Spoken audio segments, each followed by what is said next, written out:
सविस्तर बातम्यांची सुरुवात करूया एका अत्यंत महत्त्वाच्या बातमीनं। सिंचन घोटाळा प्रकरणी माजी उपमुख्यमंत्री अजित, तत्कालीन जलसंपदा मंत्री सुनील तटकरे यांची तब्बल 3.5 तास चौकशी करण्यात आली आणि त्यानंतर आता अजित पवार हजर झालेले आहेत। काल तटकरेंची चौकशी झाल्यानंतर आज अजित पवार येणार का याबाबत कालपासूनच वातावरण तापलेलं होतं आणि अखेर आज अजित पवार आलेले। सिंचन घोटाळा प्रकरणी त्यांची चौकशी सुरू आहे। एसीबी कार्यालयामध्ये सध्या ते दाखल झालेले आहेत। सुनील तटकरे आणि अजित पवार यांना एकाच दिवशी समन्स देण्यात आलेलं होतं। चौकशीसाठी एसीबी समोर हजर व्हावं लागणारे अजित पवार हे पवार घराण्यातले पहिलेच नेते आहेत। पण बघतोय काल सुनील तटकरे एसीबीच्या कार्यालयामध्ये उपस्थित झालेले होते, चौकशीसाठी सामोरे गेले। आज पुन्हा एकदा सुनील तटकरे यांना बोलवण्यात आलं आणि त्याचबरोबर महत्त्वाची गोष्ट म्हणजे आज अजित पवार, राष्ट्रवादीचे एक मुख्य नेते आणि पवार घराण्यातले असलेले अजित पवार आता एसीबी कार्यालयामध्ये चौकशीसाठी पोहोचलेले आहेत। चौकशी होणारे पवार घराण्यातले हे पहिले नेते आहेत। अजित पवार सध्या एसीबीच्या ऑफिसमध्ये आहेत। अँटी करप्शन ब्युरो म्हणजेच लाचलुचपत प्रतिबंधक खात्याच्या ऑफिसमध्ये सध्या अजित पवार, तर काल सुनील तटकरे यांची जवळजवळ 3.5 तास चौकशी झालेली होती।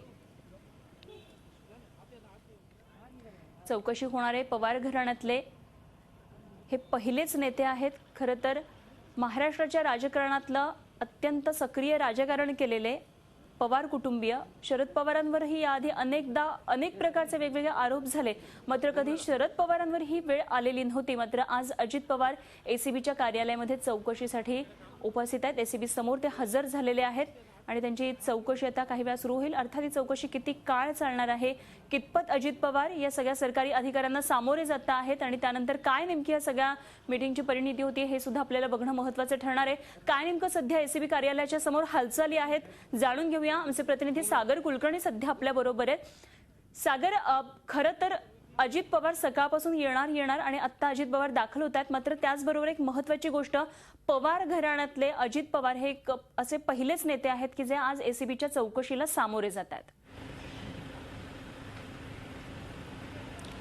अनुपमा, खरं आहे पवार कुटुंबियांवर विशेषतः शरद पवार हे कायम गेले 40 वर्ष सत्तेच्या आसपास राहिलेले, कायम सत्ता नसताना सुद्धा स्वतःचं एक महत्त्व असणार असे कुटुंब होतं।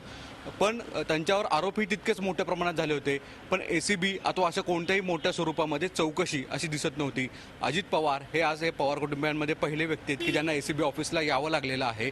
हे एक महत्त्वाचा दिवस राजकारणामध्ये पवार कुटुंबियांसाठी असणार आहे, कारण की कुठल्या तरी आरोपाखाली तो भ्रष्टाचाराचा आहे, तो सिद्ध होईल न होईल ते पुढचा भविष्यातला भाग आहे। पण या प्रकरणामध्ये चौकशीसाठी येणं आणि तेही आरोपीच्या पिंजरामध्ये असून समोर खुलासा करण्याबाबत एसीबीला येणं हे अजित पवारांचा आजचा दिवस दिसतोय। दिवसभर असं म्हटलं जात होतं की अजित पवार सकाळी येतील, पण साधारणतः 4:45च्या आसपास अजित पवार आलेले आहेत। काल तटकरे 3 ते 3.5 तास चौकशी झाली होती।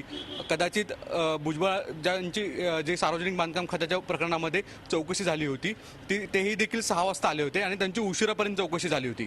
त्यामुळे कदाचित असंही सांगितलं जातं की अजित पवार यांची देखील चौकशी उशिरापर्यंत होऊ शकते किंवा आज काही जे प्राथमिक माहिती घेणं असेल तशा पद्धतीची माहिती अधिकारी घेतील आणि त्यानंतरनं परत कालांतराने तटकरे आणि अजित पवार यांना बोलवलं जाईल।